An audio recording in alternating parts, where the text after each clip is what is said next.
I will request Brigadier Mahajan. Brigadier Mahajan is a colleague of mine. He is well known in the defense circle and various circles for his research, for his speech, and he is a, I will put it this way, soldier educationist, soldier intellectual. Okay, so welcome, sir. I have a presentation. It will just come on. But General L.N. Singh said few kind words about me. The only request that I want to make to the General is that whatever he said, whenever he comes next to Pune, say the same thing in front of my wife, you know. She'll come to realize what a great guy I is, because I don't think she concurs with what General L.N. has said, you know. So maybe you do require some friends in need, etc. Okay. The presentation is going to come on. I hope the last man will put out the presentation, but before that I'll just do thanking business. I thank the organizers for getting me here to speak on geopolitics as well as defense and security of the global south countries. I want to start off by saying two things. You know, we came to Manipur yesterday, and a lot of speakers before us have spoken about Manipur, its culture, waterlands, and many other things. But what I personally feel is the human angle of Manipur is the most important. Today, Manipur is a sporting superpower, and just few days back, if you remember, there was the Indian team which played Myanmar team some time back, and the crowd that was present for this match was the highest ever in the country. Okay, that is one thing, and there are so many sporting heroes, you know, that I can talk about. Secondly, Manipuris also contribute tremendously to the security of this country, you know. The number of Manipuris in the Indian Army, the Assam Rifles, and many other Central Armed Police Forces must be the highest in the country, per capita I am talking about, okay. That is second part that I want to talk about. And third part is the Manipuris have a lot of connection with Maharashtra, the place from where I am coming right now. A lot of Manipuris come for education to Pune, etc. And they are studying in Mumbai, they are studying in Pune, they are studying in Dombivli, they are studying in at so many other places. And they are doing very good job as far as the tourism industry is concerned. So the human capital of Manipur is one of the strongest. Just continue with the slides, please. You don't need to show my face. They can see, I suppose, me clearly. Okay. The topic given to me is, you know, this geopolitics and various security challenges that you have, you know. So geopolitics is one aspect and security challenges is another aspect. Now I'm going to focus on the global south, because the world has been divided into two parts, the global north and the global south. Global north are basically the prosperous countries, the bigger countries who are doing well. In the global south, if you look at the geographical map, they are generally the countries who are on the southern hemisphere, most of them, and they are not developed. Economically, they are backwards. They face a host of challenges, etc. And nobody does anything about it. Yeah, next slide, please. Now, what happens is, all that is written that I don't want to talk about it because Vasudhaiva Kutumbakam has been spoken so many times. But when General L.N. requested me to speak about it, I just tried to find out. There are a lot of bodies which are there, like the United Nations General Assembly, the United Nations Security Council, and then there are 45, 50 other various forums are there. How much time have they spent for resolving the issues which pertain to the global south countries?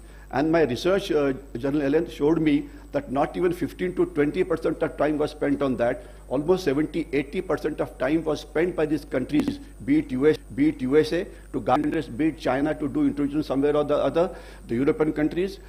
The United Nations is basically it's a kind of an organization which is completely dominated by the veto power countries, and they have no time at all for the challenges which the global south countries or the poor countries face, you know.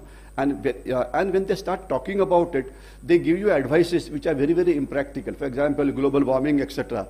They want you to do things which they did not do for 40 years, and they want you to do it right from the beginning. They say don't burn coal, etc. So they are just not really bothered about the challenges that we face in the global south. So India is actually becoming a voice for these countries to discuss these issues, debate these issues, come out to a workable solution. Next slide, please. So today the world is in complete turbulence. There's a stagflation which is going on. Economies are in doldrums. There are a lot of problems as far as growth is concerned. And in this, India is one of the brightest spots in the whole world. We have been able to weather all the storms that came our way, and we have done very, very well. I don't want to get into each line, because the slide warfare is such that one can speak for 10 minutes together on each of the points, but I'll just make some representative points, and all of you are intelligent enough to understand the meaning, because one of the challenges that you face after lunch is whatever you want to say has already been said by somebody who's there, the quotations, the slides, everything. And then also another challenge is, after a good lunch, the Manipuri thali was very good. I can vouch for that. But well, that is then the time to go to sleep, rather than listen to an intellectual discourse. So therefore, the crowd definitely decreases. And I can see a lot of empty chairs which were not there in the morning, Maybe we are not responsible for it. It is scheduling that is responsible for it. Others, some people will take it because the military officers have come, the crowd has decided कि क्या सुनना है. ठीक है? Well, I don't think that is the reason. Okay, go to the next slide, please. You can take 5 minutes of my Okay. Now, the challenges are many. Now, what we need to do is, we need to analyze the challenges, compile them into various headings, and thereafter work out solutions, because the solutions is what we need to do. And go ahead, please. The basic issue is that when we talk of Global South, for the ease of understanding, I have divided them into 4 parts. First is the Pacific Oceania states. There are 12 of them in the Indo-Pacific. A lot of things are happening there. Second part is the Asian countries and some of the poorer countries of the Asia, like Maldives, etc. They have another set of challenges which is very, very uncommon. Third is the South America and the Central America, also called as Latin America. They have a set of security challenges which are quite uncommon. It is related to that particular region. And the last is the African countries. In fact, talking of the African countries first, just last month there was a seminar held in Pune in which 44 African country chiefs came to Pune, and they gave their presentations, and India suggested what are the challenges that they face, and more important, what can you do about it. And India is going to help them to build up their security forces in a big way, but that will be a longer story. Go ahead, please.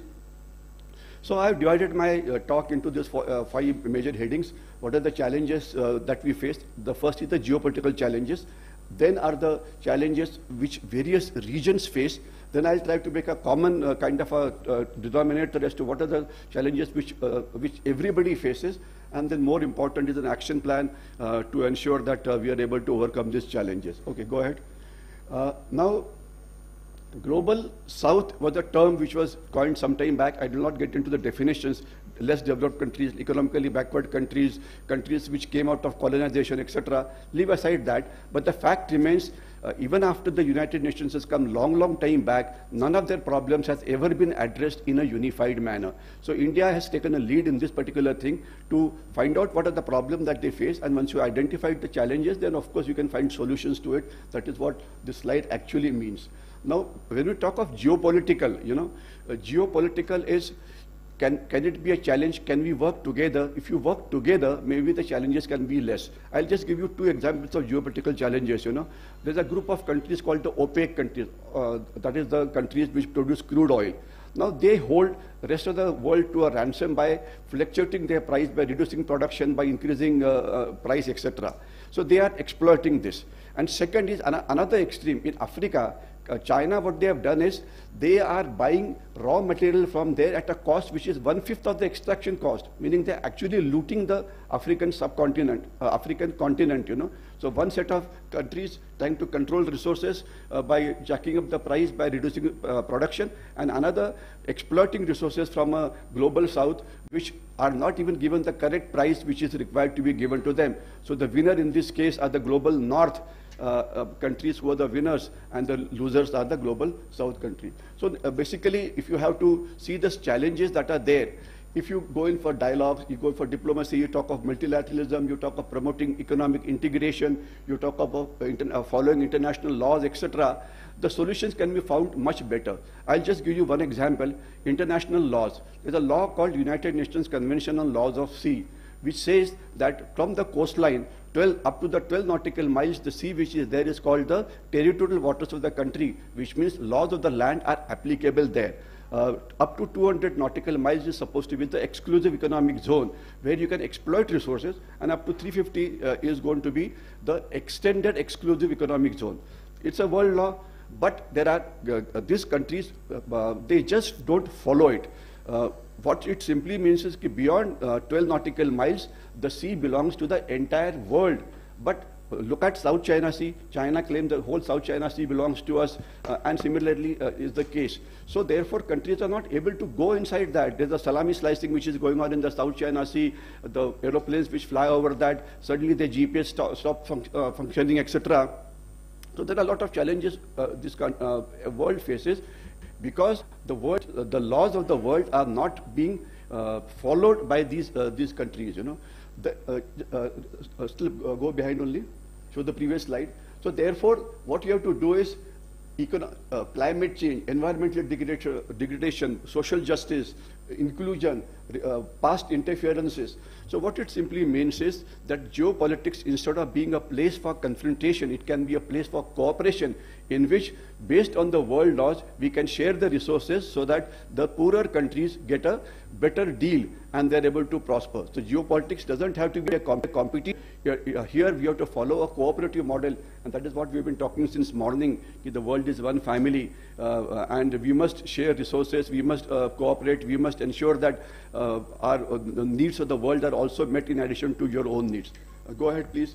Now, when we talk of the security, next slide, please. The challenges which Southeast Asian countries face are given here, that maritime disputes, terrorism, cyber security, military modernization, and etc. And last three slides are the solutions to it. The solutions you'll really see are the same ones: diplomacy, dialogue, counter-terrorist cooperation, etc. In fact, just to give an example, every country in the world today is facing a problem of terrorism.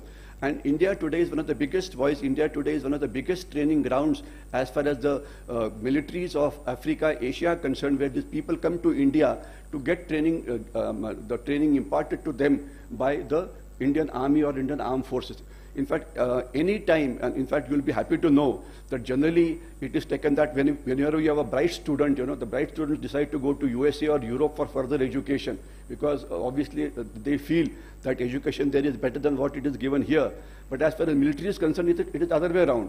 The USA Army, all the European armies come to us for training, for improving their qualitative resources, because they feel that we have something to contribute to the quality of training. In fact, you must know that USA soldiers who used to serve in Iraq, Iran, Syria, Afghanistan, used to pass via India, get trained in our institutions and go there. And today, if you take an institution-wise, I think we must be having the maximum number of foreigners who are studying in institutions like NDA, IMA, and then there are College of Military Engineering, and there are so many institutions that are there. So this is one education which we have to be proud of. We are helping these countries to improve the qualitative requirement of security, which will ensure that the countries prosper better. Go ahead, please.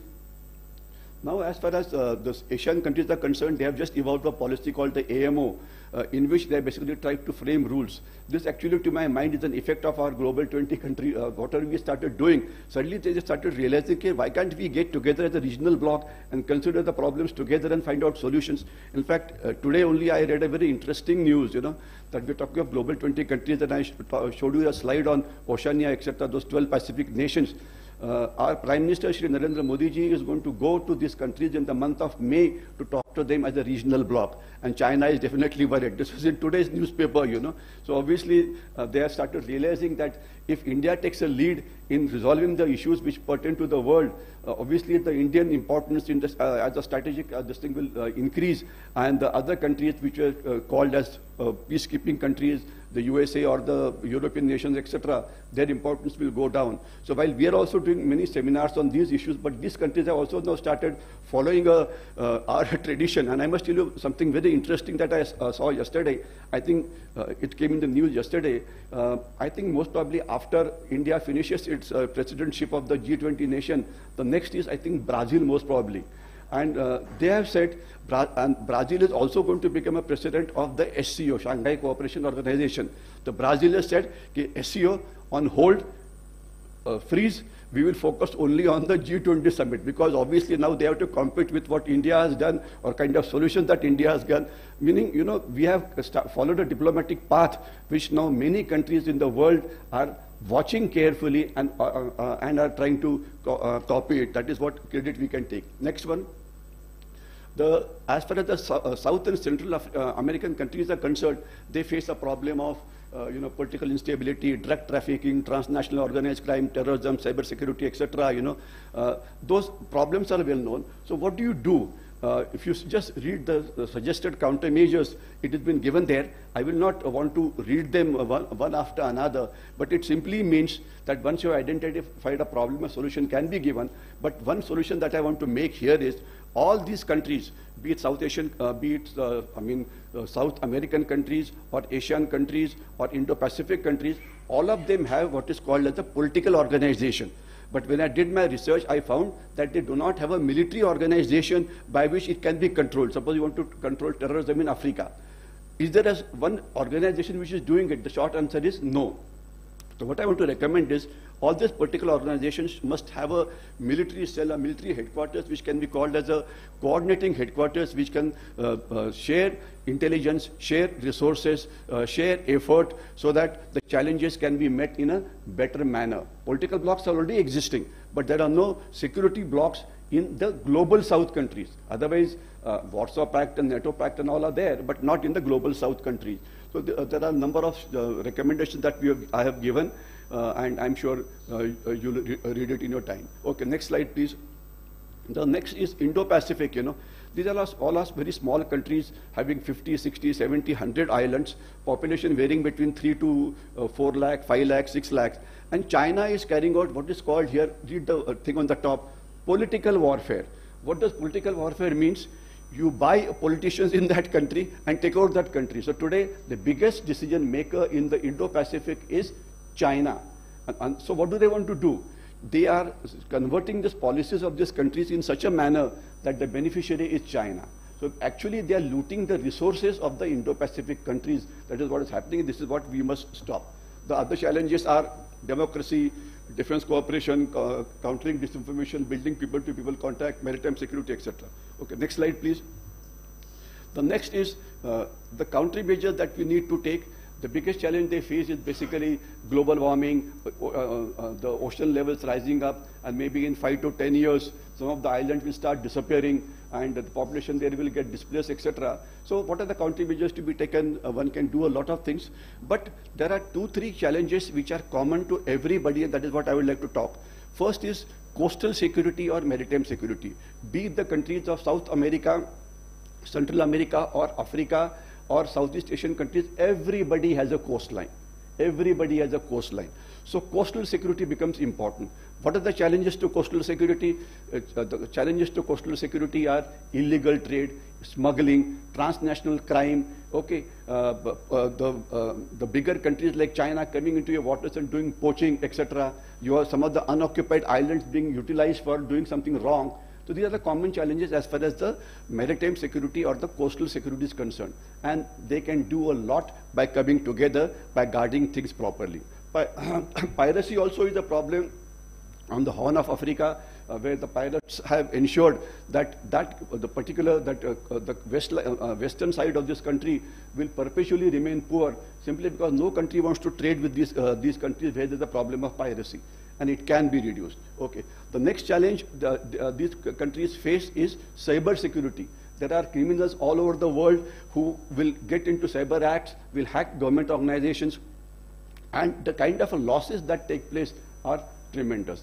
Third problem is of drug terrorism, or also called as the narco-terrorism. Narcotics is a way of life in Southeast Asian countries, in African countries, even South America and all, where narcotics takes far too much of a effort is spent in sending narcotics outside. Okay, next. So one of the common solutions to all this problem is intelligence. And General Alan Singh was commanding an institution called the Military Intelligence School. I think he's the right man to talk about intelligence, Intelligence is supposed to be the first line of defense. If you are forewarned, you can take precautions to ensure that the challenges don't reach you, and you can tackle them in a much better manner because you can put your resources properly, etc. So intelligence sharing is something very, very important which must be done, and each of these regions must have their intelligence sharing organization, and even at a world level you should have it. It is not that, please don't think that these are not existing right now. So there's a thing called, there's a common policing which is done. But this is being used to only protect interest of certain people, whom we call a terrorist. The national police or the international police organization don't treat them as terrorists. For example, there are certain bodies of United Nations. There are about 45 of them. One of them is an institution called WHO, World Health Organization. What did they do? When the corona struck, they are the ones who misguided the whole world and ensured that it spread faster. If that had stopped earlier, we could have suffered much lesser casualties. By we, I mean the whole world, But they were not bothered about the world. They only wanted to hide because 40 to 50, 60% of the budget of the United Nations bodies is being given by China. So they speak the Chinese language. They don't want to tell anything which is not convenient to them. So these are the challenges which is there, and what you can do about it is given their financial flows and addressing socio-economic drivers, etc., etc. Okay, next one. Maritime security I've spoken about, coastal security I've spoken about. One of the important factors there is increasing the maritime domain awareness, which means the traffic which is there in the sea, you have to find out which is the traffic which is doing illegal acts. Okay, if that can be identified, then you can make a country secure. There's a very famous quote by Chanakya thousands of years back. He says ki, it is not the gift of cow which is important, it is not the gift of gold which is important, but it is the gift of security which is most important, because if a nation is secure, then you can progress more rapidly. Next one, please. So what are the recommendations? I have made the recommendations region-wise. I made them together only. I don't want to get into each of the slides, because they are too long. Next slide, please. There are two set of recommendations. One is region-wise and second is together. Next slide, please. So this is, you can see, conclude would mean within the next 1 or 2 slides we'll finish off, So there is a lot of things which you can do if you take this principle of Vasudhaiva Kutumbakam. A lot of things can be done together without affecting anybody's national interest. All that you need to do is have time, have patience, have resources, have a workable plan by which you can overcome the problem. Because narco-terrorism, nobody wants narcotics to come in their country. Let's say maritime security, same. Everybody can cooperate. So while there may be certain issues where people have contradictory opinions, so what we need to do now is bilateral issues. Let us keep it aside for some time, and the issues which are of common nature for the humanity, for the global South countries, that is what we need to focus upon. Next one, please. These are the common challenges: counter-terrorism, cyber security, improving border security, strengthening law enforcement, supply chains, and maritime security, of course, we talked about. Next, go ahead, please. And so therefore, what we need to do is, ultimately, you have to have a plan which is region-specific. You've got to have a plan which is country-specific, which will give you actually an action plan to tell you as to what are the challenges they are facing and how do they overcome it. And to do that, they have to improve their security apparatus, which is intelligence committees, then the armed forces, then the police forces, etc. If they are trained well, if they are equipped well, if they are financed well, then the security challenges which these people face will reduce, if not disappear. Yeah, next one. Thank you very much for your patient hearing.